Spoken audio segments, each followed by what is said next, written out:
Malabong ma-execute ng ibang. Hirap patayin ng isang CC with a vengeance, pero because of the last... Be a retribution battle dito ngayon. At si Palos pa rin ang makakakuha ng turtle. Kahit nag-heavy spin si James Punks. Oh, kay Roger, okay. Okay lang kay Roger yun. Okay lang kay Roger.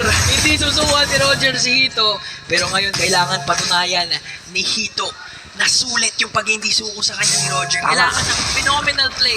Gagawin dito sa gold lane yung TC sa ngayon. Ready lang din si Kekidat. Nandyan yung setup na yun. Yung TC, ang bilis ng kamay parang Eko. Nag-pop yung Firaga armor ni Der na pa-flicker siya doon.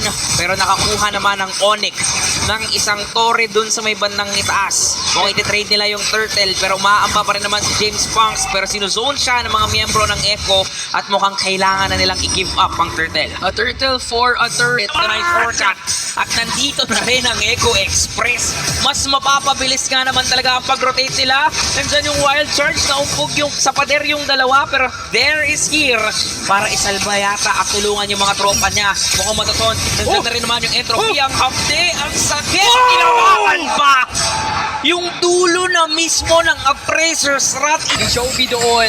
Echo, so far gumagana na nga ang chip pick dahil nagugulat tayo sa mga shortcut plays and it actually Nakakatakot dun sa ginagawang yon ng Echo.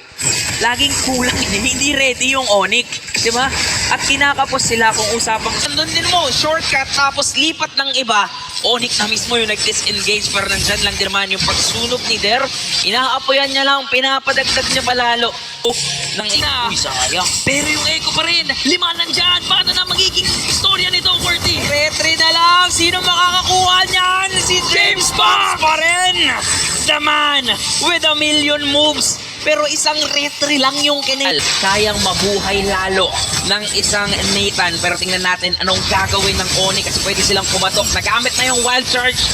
Pumaling lang ng onte, walang tinamaan at mabilis ang mabuburst ng Echo yung retribution na naman. Sino bang makakakuha niyan? Still, James Punks pa rin sabay out. Ganun sila kadisiplinado pero si Hito kakabulin ni James at tuloy sa pag-yoyo pero mukhang di-disengage. Dalawang kukunan, especially for Onyx after taking down that Lord. Sila na mismo magdi-disengage pero hindi pa yata papahuli ang Echo. Gusto pa nilang kumuha ng...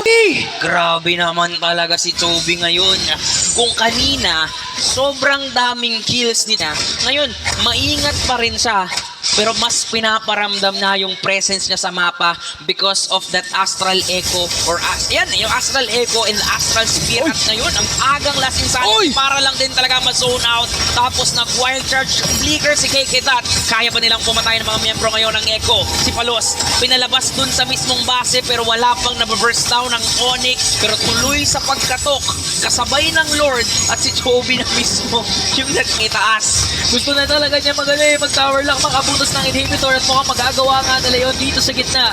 Sakto din naman yung pagkasakanina ni Aizawa ng Netherred, talagang sinulit. But this time, pumapasok ang Onyx Arsenals ngayon. Sino ang unang mapupuntirya? Pero si Skate pumasok! Na-stun dito pero Onyx na mismo ang nagdesisyon na lumayo. Diyan yung mga sunog-sunog na nagagaling kay Der. Nararamdaman niya ni Aizawa dun sa likuran na pilitan gumamit ng Netherrealm. Wala na rin last insanity pero nandun na rin. Easy ang hapde. Sino makakasecure ng Lord? Palos pa rin. At mukhang aabante ngayon ang Orca. Hinahabol nila si Kekidat. May vision na magagaling kay Chobi pero hindi magiging enough yan para isalba si Kekidat. Naku po, buhay pa rin. May immortality. Enough naman pala, QWERTY yan, dami mag-game. Mangangaray ka talaga. Mapapakamot ka na lang din talaga sa ulo mo. Saan nanggagaling yung damage output niyan? Pero tatry pa rin naman ang Onyx. Depensahan itong base nila. Kanina din naman sa game number 1. Gantong-ganto na yung pinaramdam sa kanila ng Echo. Pero doon kasi Kael, grabe yung tapang niya. Anytime kasi pwede niya namang ilapag. Palos! Pero wait lang, si Palos medyo napalalim. Pero ang gugustuhin, pero immortality ang tanong, kaya ba? Pero nandito na ang buong Orca para tulungan yung tropa nila. Si Palos dun sa likuran na ipit ng bahagi Pagya pero may Netherrealm na ikakasaan. Kaso lang, enough yung damage na manggagaling sa Onyx para isa-isahin ang mga miyembro ng defending champ. Hito ngayon, nangangalmot na talaga. 2 for 2 trade at magkakabul yata ng Pagya. Pero naka-ready lang din naman. Itong 3,000 na lang, pwedeng heavy spin makita tayo anytime pero focus sa Lord. Retribution battle na naman pero nasusone out ng dalawang miyembro ng Onyx or yung dalawang miyembro ng Onyx na zone out. Retribution!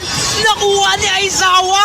Walang retribution yun pero nasa kanya yung TC nandun sa may panang ibaba. Gusto lang tapusin yung laban. Kasama niya si James. They're low on health, may mortality pero si Yuktisi napilitan gumamit ng entropy at dun pala sa may bandang itaas si James Punks pala at yung Echo. Nakuha na ng Echo yung Lord. Nakuha pa niya. Pushing in the middle lane, Palos, sinisimula na kung pinupunteriya talaga dito si Der at pumasok na nga ang buong kumula ng Echo. Ito na ba ang katapusan o kaya pa tong depensahan ng Onyx? Nag-pop yung immortality nitong si Der at talagang seryoso ang Onyx sa pagdepensa.